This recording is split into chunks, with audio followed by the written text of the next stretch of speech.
Well, hello once again. I'm Matthew Ellison from 1615, and I am joined by my longtime friend and ministry partner, also a part of 1615, Denny Spitters. Denny, I love swinging swords with you, brother. Thank you, brother. I do with you as well. Here we are again with an opportunity to encourage pastors and also encourage churches in their process of embracing global missions and growing in the Great Commission. That's right. The Sending Shepherd, the book we're talking about, we summarize the most fascinating results from a nationwide survey of American pastors and their understanding and perceptions about missions. And it was conducted by the Barna Group. But in Chapter 7, we shift gears a little bit and we lean on our own experiences working with churches who've embraced global missions at their core to answer what results might occur. Here's how we introduce the chapter. When a local church fully embraces the Great Commission, everything changes, not only for the workers sent or the people reached overseas, but also for the congregation, the church, the body of Christ. The impact global missions has on just about everyone at a local church is not theoretical. It's actually deeply transformational. Lives shift, priorities realign, worship deepens, purpose clarifies, and the church becomes fully alive. And that's exciting and contagious. Well, we've seen churches grow in weekly attendance.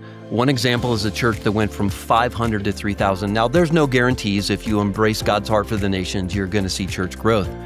But this church saw a renewed desire for local evangelism as they focused on getting the gospel to the ends of the earth. Churches have seen resources flood in. When they surface a compelling, God-glorifying vision, people rally. People are writing $25 checks, and some are writing $25,000 checks. And so we've seen often an increase in missions giving. We've seen contagious excitement for what God is doing globally. And of course, the best part is we've heard about newly planted churches among unreached people groups, souls being saved for the glory of Jesus Christ. And these are just a few examples of what can happen when a church recognizes God's heartbeat for every nation, tribe, and tongue. Yeah, all of those examples you just gave, Matthew, reminds me of the focus of Revelation 7. The author John brings us into his vision where he sees a great multitude that no one could count, from every nation, tribe, people, and language, standing before the throne and before the Lamb, clothed in white robes and holding palm branches. And they cry out in a loud voice, "Salvation belongs to our God who sits on the throne and to the Lamb." It's the most diverse, vibrant, joy-filled worship service in all of history. And it's not a theoretical maybe. It's God's promise that this event will happen.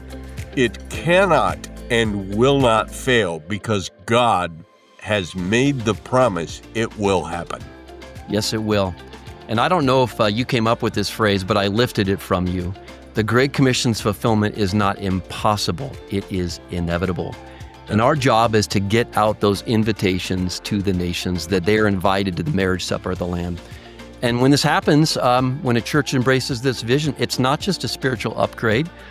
It is more than that. It is not just another thing to do on our list. It's a reorientation of our lives. Our prayers shift. Our Bibles come alive. We see the heartbeat of God for the whole world. We read the Bible differently. There's something about being on this journey together that fills our hearts with unspeakable joy. Yeah, I think that it transfers over into the local very significantly because when this gets a hold of you, you begin to ask questions like, hey, my neighbor across the street doesn't know Jesus. Somebody ought to do something about that. Yeah.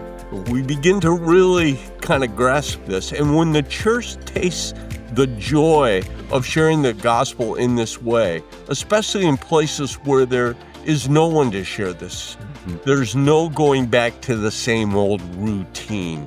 There are just too many adventures ahead. Faith builds and begets more faith, and we get front row seats to watch God move in amazing ways, here as well as there.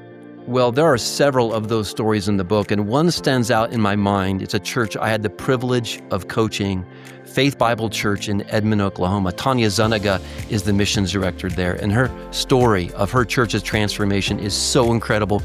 We decided to make it a feature chapter to close out the book. It's called One Church, One Mission, and it's a succinct story of what God can do when a sending shepherd calls his people into the mission of God.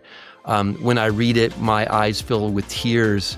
It's simple, it's awe-inspiring. I hope it touches you as well. Yeah, wow. Their story is such a blessing at so many levels. It really is incredible to be a part of God's global mission and see how He develops that and bursts that in a local church. Yet not all churches experience this kind of movement, and there are challenges along the way.